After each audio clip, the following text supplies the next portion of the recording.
Thanks to both of you for coming in and talking with us about what's on Congress's plate. They're back today. Meredith, the biggest thing on the agenda. Well, I think this week what you're going to see really dominate the news cycle out of Congress are these two dueling tax plans coming out, one from the Senate, one from the House. So we're going to start today in the Senate. They're going to be voting on the Buffett rule, which is the 30% tax. And now live coverage at the U.S. House of Representatives. The postponed questions will be taken after 6:30 p.m. today. For what purpose does the gentleman from Missouri seek recognition? Mr. Speaker, I move to suspend the rules and pass House Resolution 3001. Does the gentleman call up H.R. 3001? Yes. The clerk will report the title of the bill.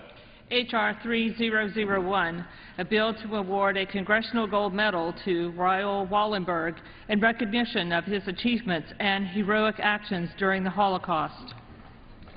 Pursuant to the rule, the gentleman from Missouri, Mr. Luetkemeyer, and the gentleman from New York, Mr. Meeks, each will control 20 minutes. The chair recognizes the gentleman from Missouri. Thank you, Mr. Speaker.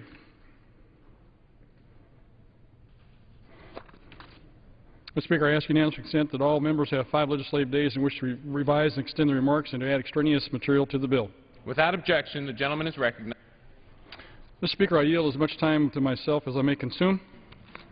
The gentleman is recognized. Mr. Speaker, I rise today in support of House Resolution 3001, the Raoul Wallenberg Centennial Celebration Act, introduced by my colleague, the gentleman from New York, Mr. Meeks. This legislation, co-sponsored by 301 of our colleagues, including myself, seeks to authorize the striking and awarding of a Congressional Gold Medal honoring Raoul Wallenberg. In recognition of his heroism in saving tens of thousands of lives in Nazi-occupied Budapest during World War II, Mr. Wallenberg truly personified the definition of humanitarian, a hero, and a defender of the individuals facing persecution and near certain death at the hands of a truly inhumane Nazi regime. Born to an affluent Swedish family of diplomats and bankers, Raoul Wallenberg developed a keen interest in foreign cultures and languages at an early age. He became fluent in English, French, German, and Russian, and after graduating from high school, attended the University of Michigan to study architecture. In 1936, a year after graduation, he accepted a job at the Central European Trading Company, an export-import company with operations in Stockholm and Eastern Europe. He quickly became joint owner and international director of the firm and traveled throughout Europe to assist his boss, a Hungarian Jew. During this period, Mr. Wallenberg immersed himself in the Hungarian language and culture and witnessed the Nazis' increasing stranglehold on Europe. While Hungary was not only an Axis power, it sought a secret pact with the Allies. When that was discovered, Adolf Hitler invaded Hungary in March of 1944. Under the Nazi occupation, Hungarian Jews faced immediate deportation to the Auschwitz-Birkenau concentration camp in southern Poland. Jews living in Budapest desperately sought help from the embassies of neutral countries, which could provide short-term identity passes to escape the Nazis. The Swedish delegation was successful in ensuring that the provisional passes would allow the bearers to be treated as Swedish citizens, providing a great deal of protection. In 1944, the United States created the War Refugee Board for the purposes of rescuing European Jews from Nazi persecution. The board worked closely with the Swedish delegation to locate a Swedish national to spearhead the rescue operation for Jews facing deportation. Raoul Wallenberg, then a 32-year-old prominent businessman who had a keen familiarity with Hungary, was given the daunting task. In July 1944, when he arrived in Budapest as the first secretary of the Swedish delegation, more than 400,000 Jewish citizens already had been deported by SS officer Adolf Eichmann.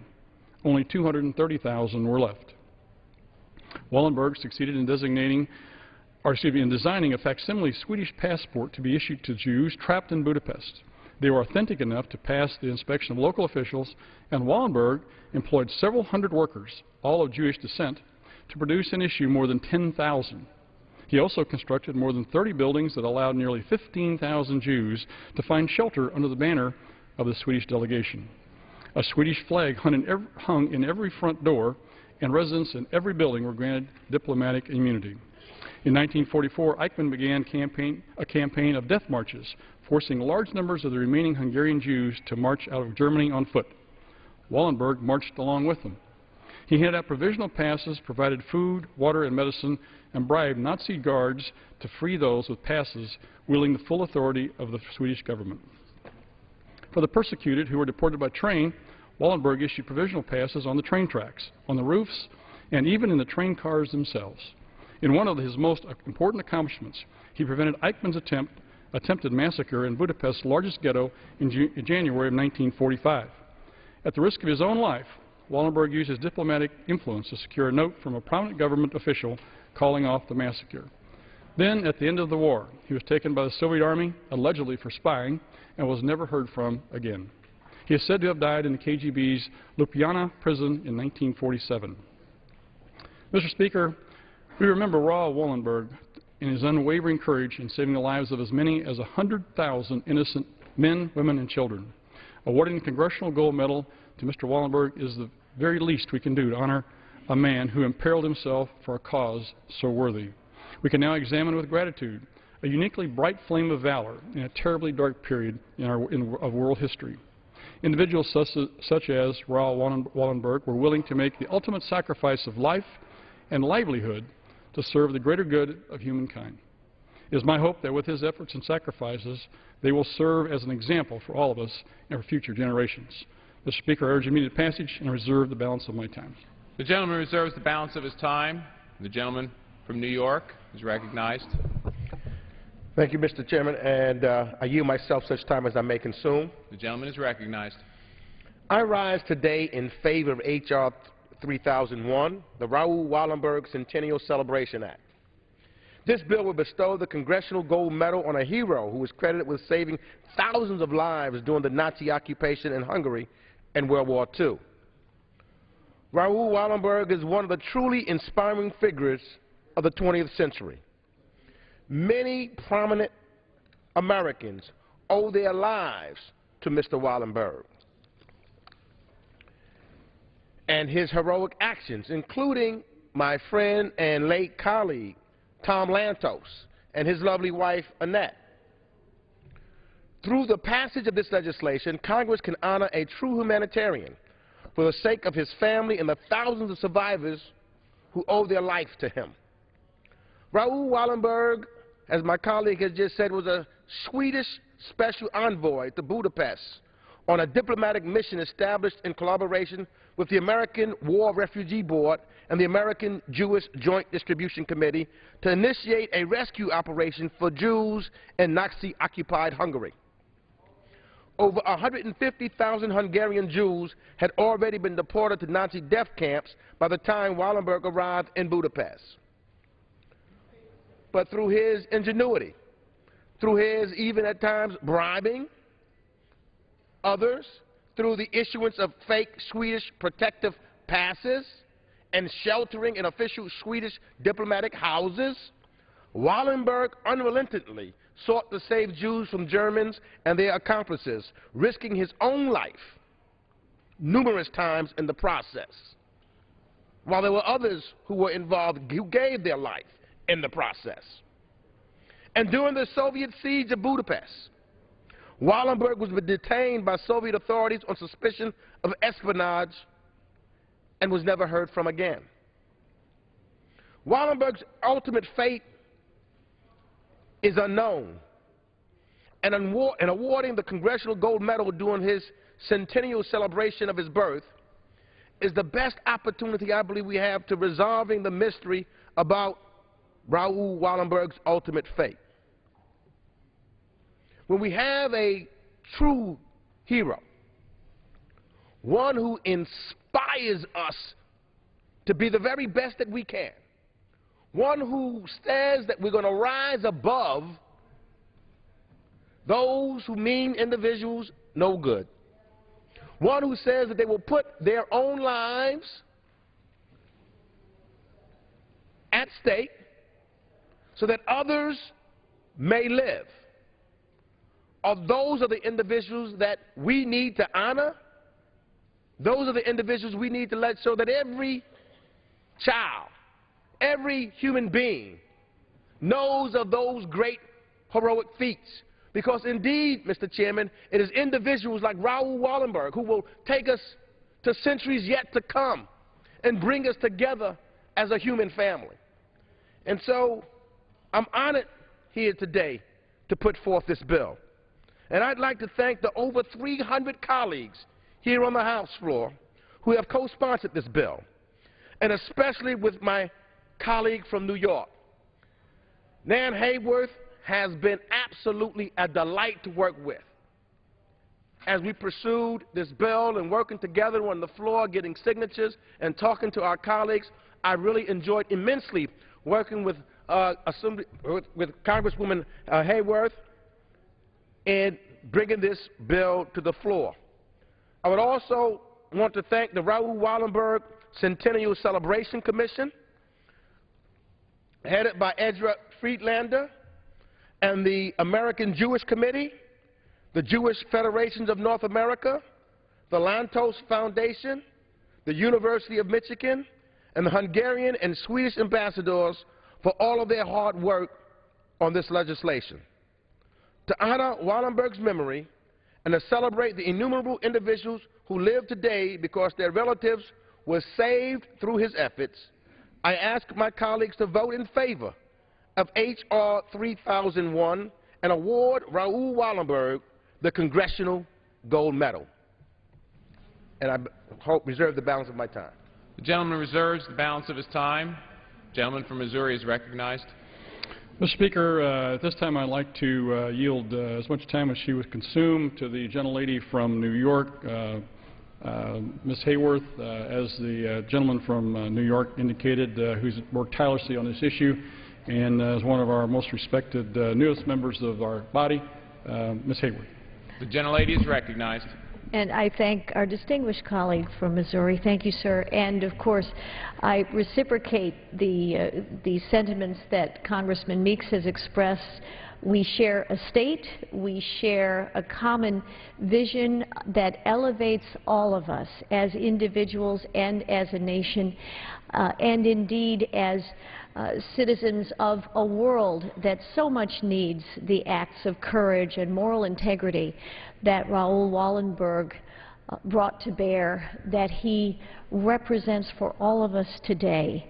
It is such a privilege to work together with all of those who owe their lives to Raoul Wallenberg's action, including a member of our own body, Congressman Tom Lantos, now, of course, no longer with us in this body, but he and his wife Annette were spared as a result of Raoul Wallenberg's actions. And indeed, although Mr. Wallenberg lived in the 20th century, his life illuminates us in the 21st century today, and his legacy is represented in the lives of 1 million descendants around the world, including, of course, here in the United States, of those whom Raoul Wallenberg saved. It is an absolute privilege to have brought this bill to the attention of our colleagues and to have the enthusiastic support of so many who were very happy to co-sponsor this bill with Congressman Meeks and with me. So I am delighted to think that it will indeed bring us one step closer to bestowing one of our highest civilian honors on a man who has done so much for humanity and so much for America in so many ways, Raoul Wallenberg. And I yield back. Thank you. The gentlelady yields back her time. The gentleman from New York is recognized. I yield a minute to the gentleman from Florida, Mr. Hastings. The I gentleman thank is my recognized. good friend and colleague for yielding, and I thank he and Ms. Hayworth for the extraordinary work in causing us to recognize Raoul Wallenberg. I came in contact with the name Raoul Wallenberg and with the official portrait that the Lantos Foundation and others put together. And I just stand to say to you all that I vigorously support and was a co-sponsor of this measure. But more important, I know that Tom would be looking down today and thanking all of us. And later, I'm sure, with Mrs. Lantos, those that gather will assuredly recognize the extraordinary work that you did in bringing this to the body. And as Gregory said, Raoul Wallenberg's fate may be unknown, but his fate today is known, and that is that he saved a lot of people, and he is rightly recognized by us for that. and I yield back. The gentleman yields back. The gentleman from Missouri is recognized. Thank you, Mr. Speaker. At this time, I'd like to yield to the gentleman from Indiana, Mr. Burton, as much time as he would consume. The gentleman from Indiana is recognized. Thank you very much. I want to thank Nan and my good friend Greg Meeks for introducing this bill. Greg and I recently were in Budapest, and we were there for a celebration at the statue of Raoul Wallenberg, and it's something that I'll never forget. It was a good time, very important time. You know, what do you say about somebody like Raoul Wallenberg or Schindler? These people risked their lives to save people who were going to be killed, going to be put in gas chambers, never to be heard from again. And 6 million people died because there weren't more people like Raoul Wallenberg and Schindler. So I just want to say I've heard from my colleagues today the things that I would like to have said, and they've said it very well. But I just say, in closing, thank God that there are people who are willing to risk their lives to help their fellow man. There just aren't enough of them. When I look around the world and see the horrible tragedies that are taking place in Africa and elsewhere, it makes you wonder if we're ever going to see people like that again. But thank God we have somebody like Raoul Wallenberg. I yield back. The gentleman from Indiana yields back his time. The gentleman from New York is recognized. I just want to thank the chairman of the European Subcommittee for recalling that great day we did have in Budapest at the statue of Raoul Wallenberg. It was a great moment and a solemn moment. And when you think about Raoul Wallenberg and you think about over 300 members of this body that's co-sponsoring it, that yet today what Raoul Wallenberg is doing is bringing us together. Yet today, Raoul Wallenberg is what he represents, even here in the House, as we look and work unanimously on this bill, is bringing people together from all parts of the world, from all kinds of backgrounds, saying that we are standing together for what is right and for a better tomorrow. And with that, Mr. Chairman, I yield back the balance of my time. The gentleman yields back the balance of his time. The gentleman from Missouri is recognized. Mr. Speaker, I have no further requests for time at this point, and give back the balance of my time. However, Mr. Speaker, I would like to ask that on an exchange of letters between the Committee on Financial Services and the Committee on Ways and Means regarding this bill be included in the congressional record. Without objection. Mr. Speaker, that being the case, I have no further requests for time and yield back the balance of my time. The gentleman yields back his time. The question is, will the House suspend the rules and pass H.R. 3001? Those in favor say aye. Those opposed, no. In the opinion of the chair, two-thirds being in the affirmative, the gentleman from Missouri is recognized. Mr. Speaker, I request the yeas and nays. The yeas and nays are requested. All those in favor of taking this vote by the yeas and nays will rise and remain standing until counted. A sufficient number having arisen, the yeas and nays are ordered. Pursuant to Clause 8 of Rule 20, further proceedings on this question will be postponed. For what purpose does the gentleman from Missouri seek recognition? Mr. Speaker, I move to suspend the rules and pass the bill, House Resolution 1815. The clerk will report the title of the bill.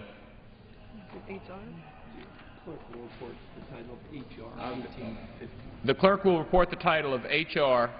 1850. H.R. 1815, a bill to posthumously award a Congressional Gold Medal to Lena Horne in recognition of her achievements and contributions to American culture and the Civil Rights Movement. Pursuant to the rule, the gentleman from Missouri, Mr. Luetkemeyer, and the gentleman from New York, Mr. Meeks, each will control 20 minutes. The chair recognizes the gentleman from Missouri.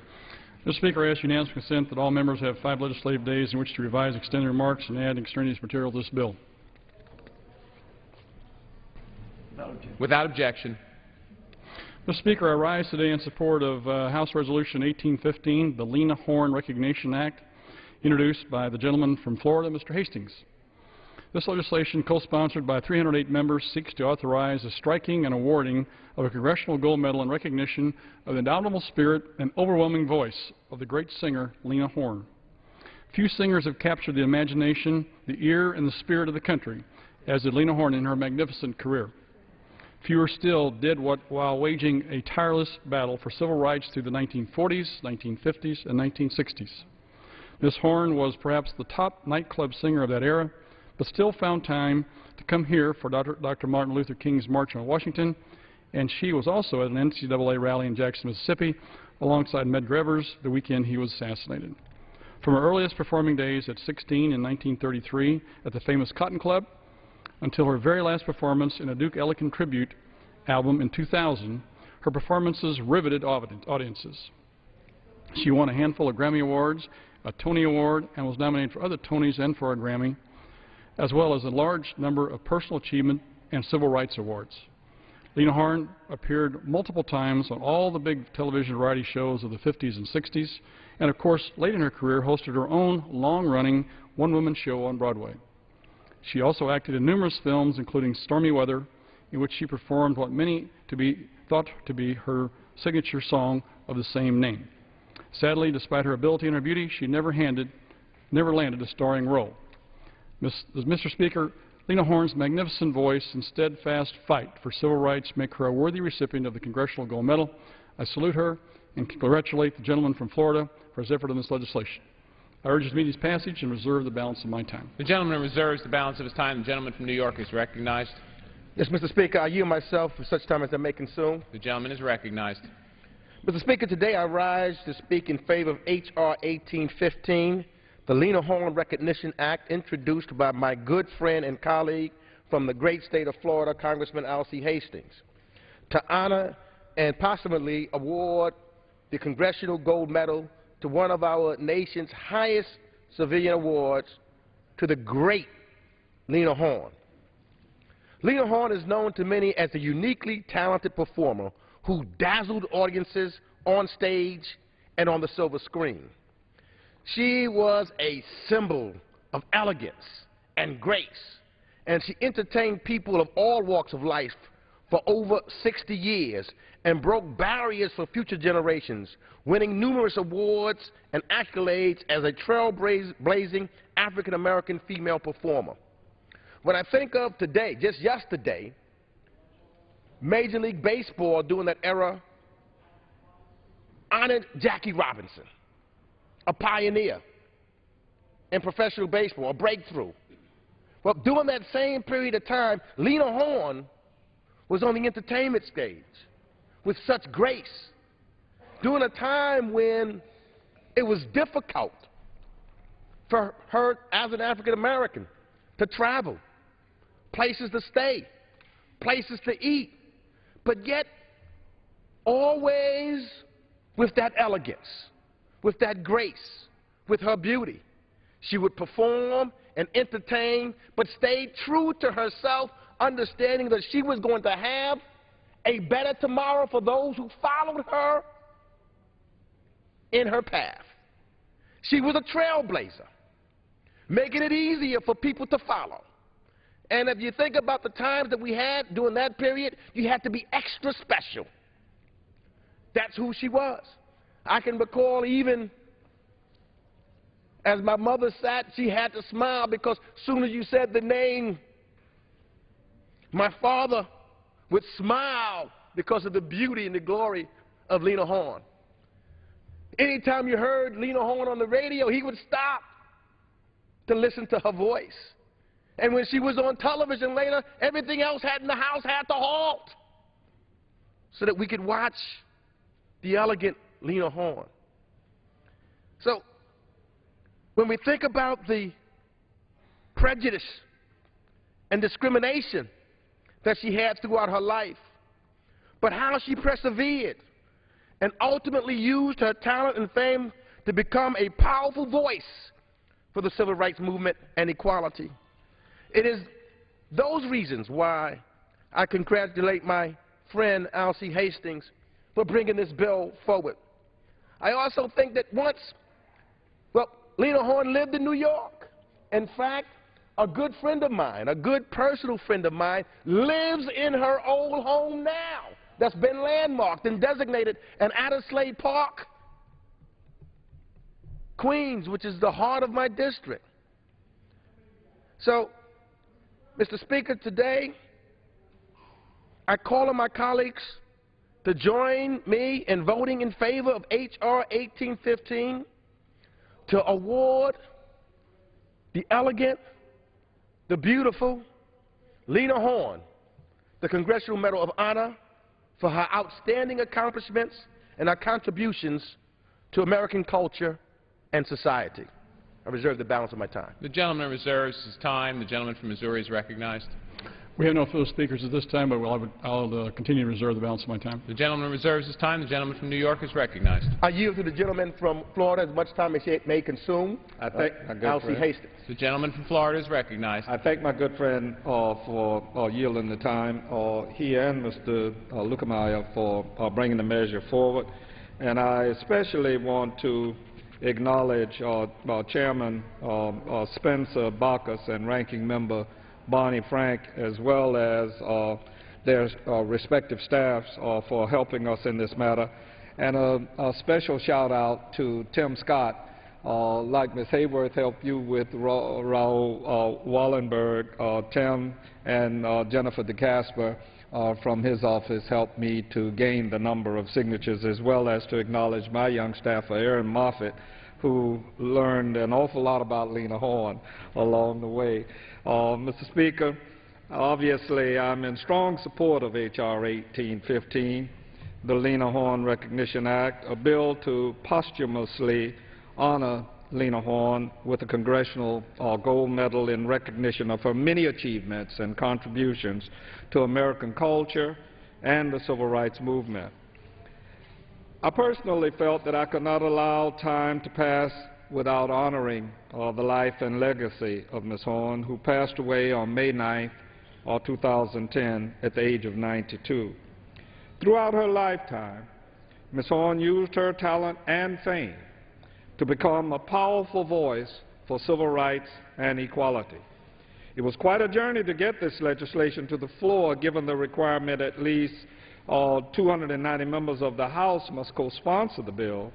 Introduced this bill on May 10, 2011, with the support from 23 other members, and I'm proud to say today that there are now 308 bipartisan co-sponsors, and the measure is also offered in the United States Senate.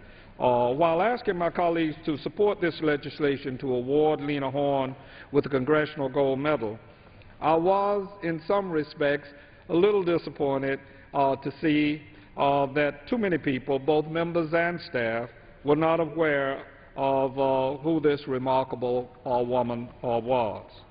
I hope that we can pass 1815 today, and that the Senate will then subsequently pass this legislation and the President will sign this bill into law, so that Lena Horne's legacy will finally be given the recognition it rightly deserves by posthumously awarding her with the Congressional Gold Medal.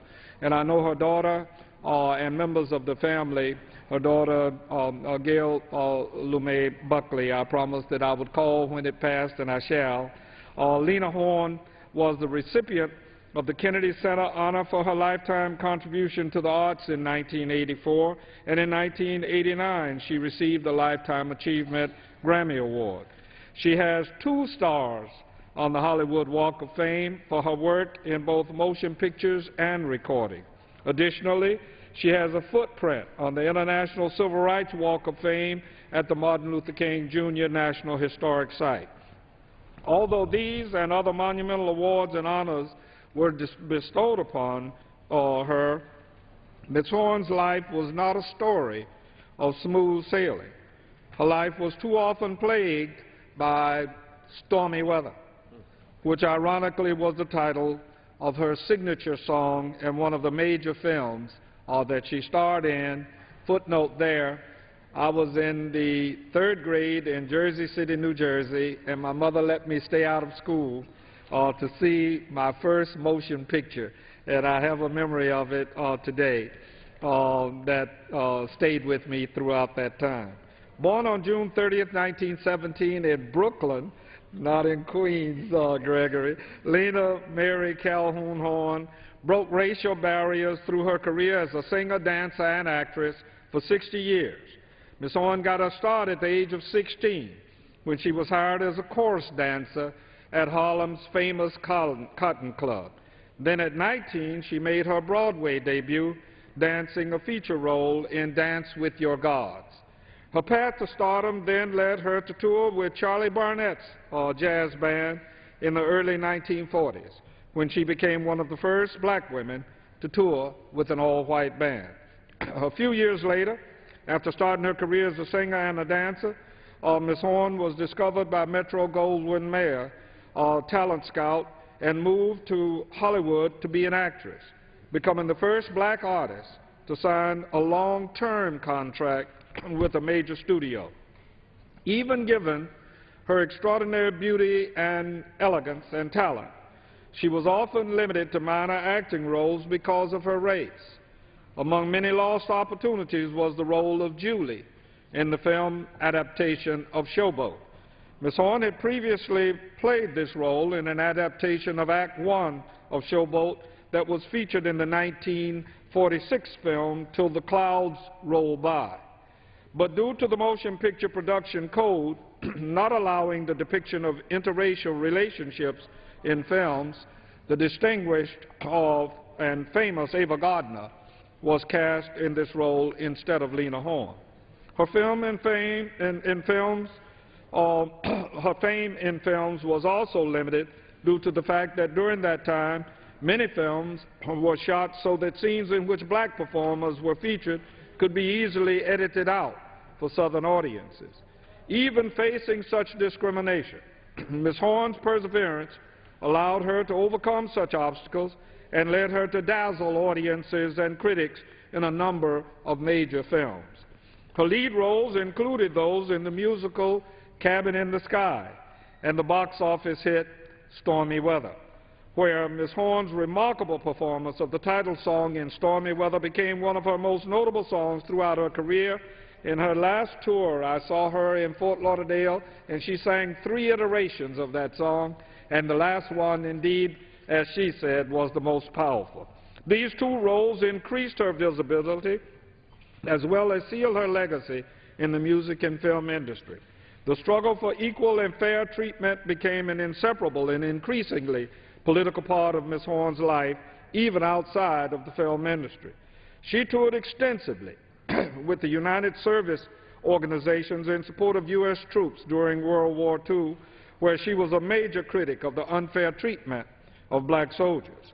Outspoken on the issue, Ms. Horne refused to sing for segregated audiences or to groups in which German prisoners of war were seated in front of the black U.S. servicemen. Due to her civil rights activism on issues such as these, as well as her friendship with Paul Robeson and W.E.B. Du Bois, Ms. Horne found herself blacklisted during the period of McCarthyism. While she continued to face discrimination in the film industry in the 50s, her career flourished in television and on nightclub stages across the country. During this time, she returned to her roots as a vocalist and established herself as a major recording artist. In 1957, she recorded Lena Horne at the Waldorf Astoria, which became the best-selling album by a female singer in RCA Victor's history. Ms. Horne used the talent and fame she achieved through such acclaims to become a powerful voice for civil rights and equality. In 1963, she participated in the historic March on Washington for Jobs and Freedom, at which Dr. Martin Luther King delivered his immortal I Have a Dream speech. She also performed at rallies throughout the country for the National Council for Negro Women and worked with the National Association for the Advancement of Colored People, the NAACP, of which she was the cover girl for their monthly bulletin at age 2. Following her blacklisting from film in the 50s and disillusionment with the industry, Ms. Horne only returned to the screen 3 more times following the McCarthyism era, one of which was the film adaptation of The Wiz, in which she was cast as Glinda the Good Witch. Then in 1981, Ms. Horne finally received the big break she had waited for her whole life, a one-woman Broadway show, Lena Horne, the Lady and Her Music, was the culmination of her triumphs and struggles. It enjoyed a 14-month run before going on tour and earned her a special Tony Award for Distinguished Achievement in Theater and 2 Grammys. At the age of 80, Ms. Horne made the following statement, which I believe appropriately captures her legacy. And Gail, this one is for you. She stated that my identity is very clear to me now. I am a black woman. I'm free. I no longer have to be a credit I don't have to be a symbol to anybody. I don't have to be a first to anybody. I don't have to be an imitation of a white woman that Hollywood sort of hoped I'd become. I'm me, and I'm like nobody else. Mr. Speaker, Lena Horne was an extraordinary woman who refused to give up her dreams because of the color of her skin and used her beauty, talent, elegance, and intelligence to fight racial discrimination. Her perseverance and accomplishments are truly inspirational, having taught us all how to weather the stormy periods of our lives. I urge my colleagues to vote in favor of H.R. 1815, the Lena Horne Recognition Act, so that we may honor the life and legacy of Ms. Lena Horne with the Congressional Gold Medal, and through this recognition inspire others with her story. Someone wrote today, what do Lena Horne and Jack Nicklaus and Raoul Wallenberg have in common? It's my hope that what they will have in common today is each will be recognized for their distinguished achievements and heroic acts on behalf of our society. I thank you, and I yield back to my friend. The gentleman yields back his time. The gentleman from Missouri is recognized. Mr. Speaker, we no longer have any speakers, but I reserve the balance of my time. The gentleman from New York is recognized. Mr. Speaker, I have no further speakers, and I yield back the balance of my time. The gentleman yields back his time. Mr. Speaker, I yield back the balance of my time. However, I would like to ask that an exchange of letters between the Committee on Financial Services and the Committee on Ways and Means regarding this bill be included in the congressional record. Without objection.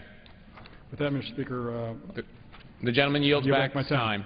The question is, will the House suspend the rules and pass H.R. 1815? Those in favor say aye. Aye. Those opposed, no.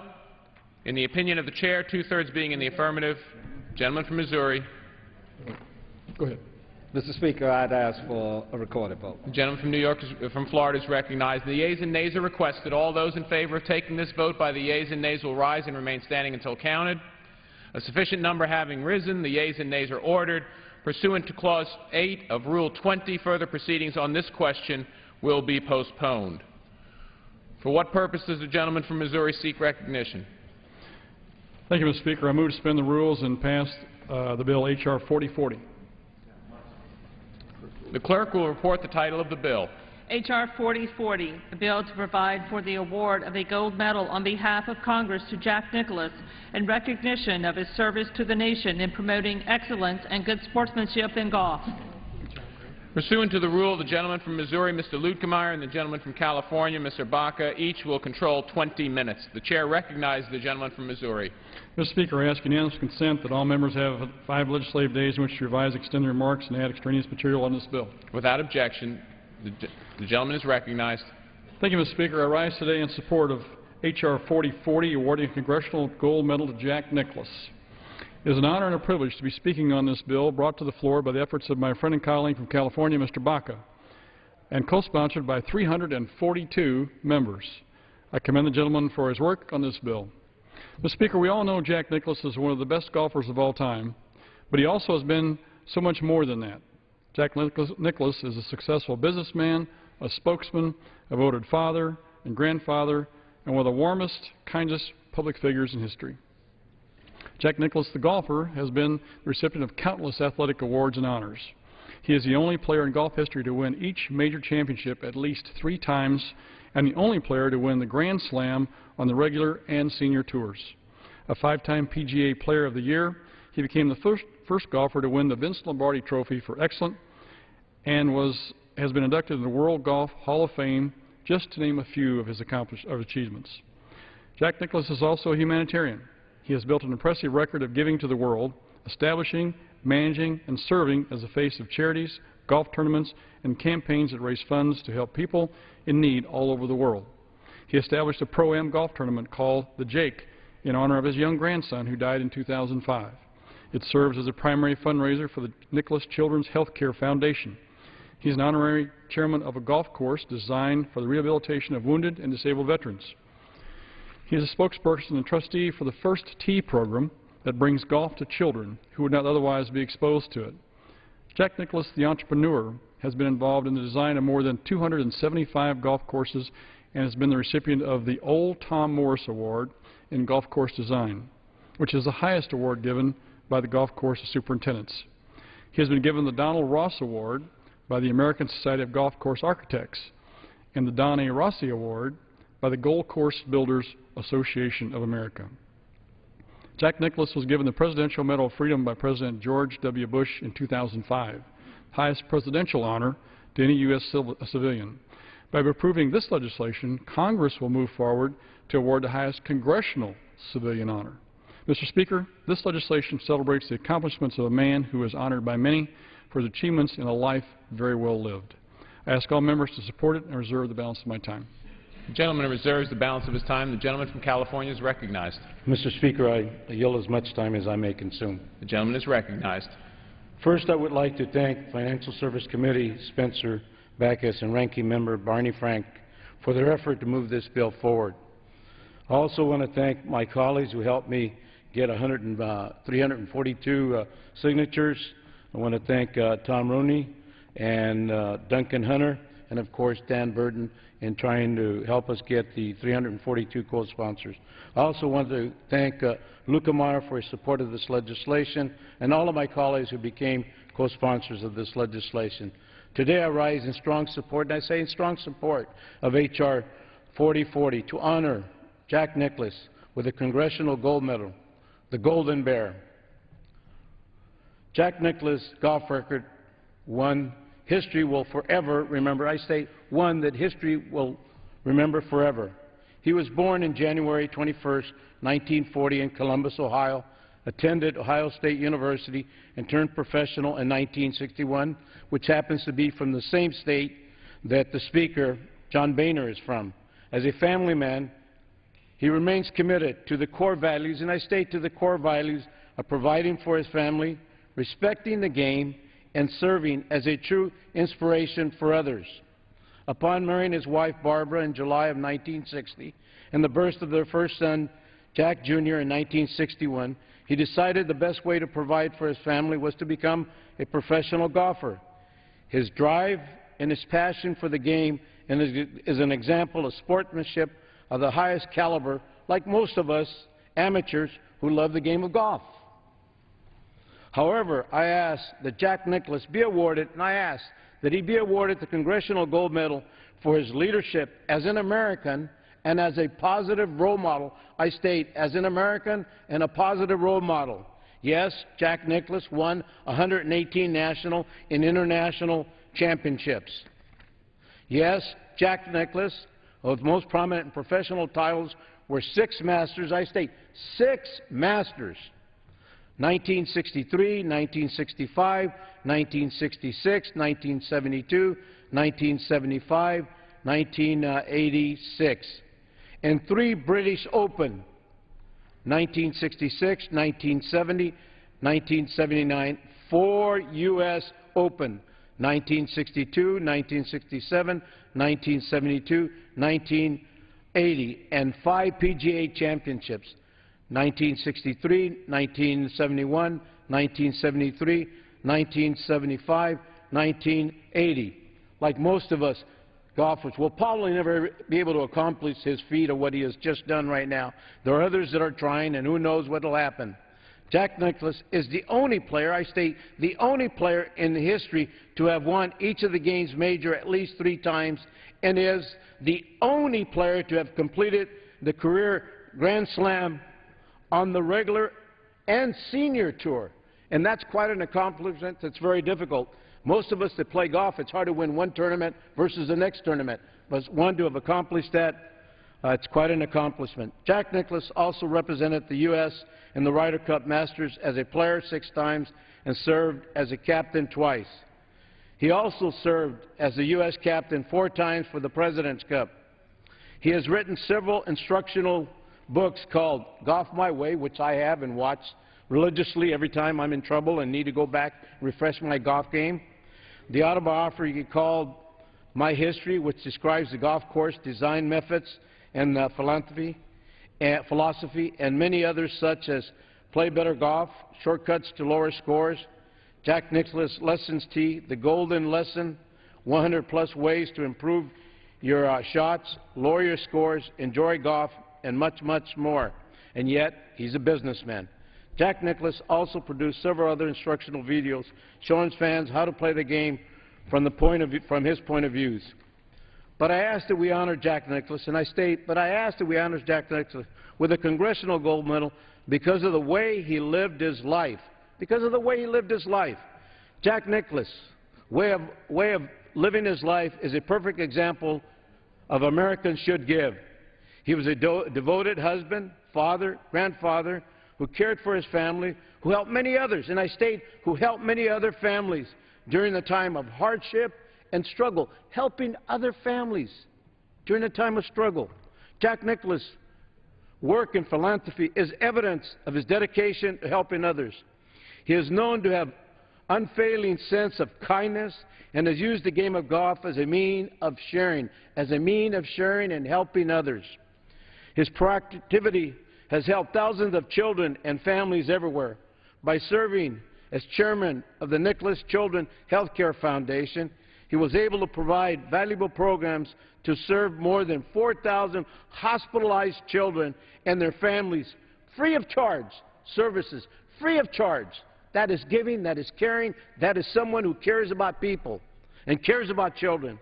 This foundation is able to reach such values of patients through the Child Life Program and the Patriotic Oncology Support Team that supports patriotic intervention for children with chronic acute conditions during hospitalization.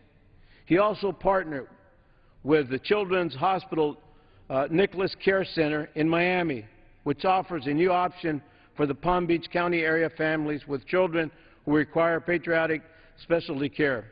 And the foundation also has a Safe Kid program aimed at keeping children injury-free and offers safety education in an effort to decrease accident injury to children. Jack Nicklaus helped raise over $12 million within 5 years for this cause. Much of the funding comes from the Pro-Am golf tournaments he established in honor of his 17-year-old grandson who passed away, that was called Jake, which also became the foundation of the child fundraiser. Jack Nicklaus also serves as honorary chair for the American Lake Veterans, and I say Veterans Golf Course in Tomeka, Washington, a course designed for rehabilitation of our wounded and disabled veterans, especially those that are fighting and coming right back now, need a lot of rehabilitation, our wounded warriors, and providing help and knowing that there is somewhere that they can go. Jack Nicklaus was instrumental in helping others. A lot of us don't know of his history and what he's given and has given back. We look at him as a professional golf player, but he has given so much back to our community that when we find out, this is a man that cared about making our country a lot better and giving what he could. He has donated and designed the services for the improvement of the course. He also raised contributions for additional 9 new holes in construction, rehabilitation, learning center, the upgrade of maintenance facility through a 2-day event called the Nicklaus 9. He also managed the memorial tournament, which proceeds benefit programs that serve nationwide children's hospitals in his home state in Ohio, and has raised more than $5.7 million. Jack Nicklaus has worked with the National Children's Hospital since 1976 and ensures the contributions generated through the support of over 2,600 volunteers and are distributed each year to the hospital's unrestricted giving fund. He also serves as a trustee and a spokesperson for the First Tee, a program which is dedicated to bringing the game of golf to children otherwise who would not be exposed to it. These are many children that can't afford to play golf, but First Tee allows a diversity of different individuals, black, brown, white, Asians, American Indian, Hispanics, and others who can't play the game, to learn to play the game, be exposed to the game, and love the game and what it means, and teaching many of the other skills. Other organizations Jack Nicklaus has successfully partnership is with the For Hope, James Cancer Hospital, Wolf Association, Central Ohio Junior Golf Association, the Shriners, the Lions Club, and many more. We thank Jack Nicklaus and his wife Barbara and their 5 children, Jack II, Steve, Nancy, Gary, and Michael, and his 22 grandchildren for making America a better place. Jack Nicklaus is one of the most humble athletes to play the game and is considered by many to be golf royalty. He is a royalty in the eyes and the hearts of those that he has helped, and overall a great human being. We thank Jack Nicklaus. We thank you for your life's work. You are a true American, and you have touched the lives of many individuals. An American deserving of the Presidential Medal of Freedom and the PGA of the Year Award, to name just a few of other accolades he has received over the years. Jack Nicklaus, known as the Golden Bear, deserves to be honored with a Congressional Gold Medal. For this reason, I urge us to support the passage of H.R. 4040. And there, I reserve the balance of the time, whatever I have. The gentleman reserves the balance of his time. The gentleman from Missouri is recognized. Thank you, Mr. Speaker. With that, I would recognize the distinguished gentleman from Indiana, one of our senior members and most distinguished members, Mr. Burton. The gentleman from Indiana is recognized. I thank the gentleman for yielding. You can leave that senior off. Well, first of all, let me say to Joe, Joe and I have been friends a long time and played golf together, and he's one of the best sticks around. I have never heard a more thorough conversation about a person since I've been in Congress. You must have spent weeks doing this.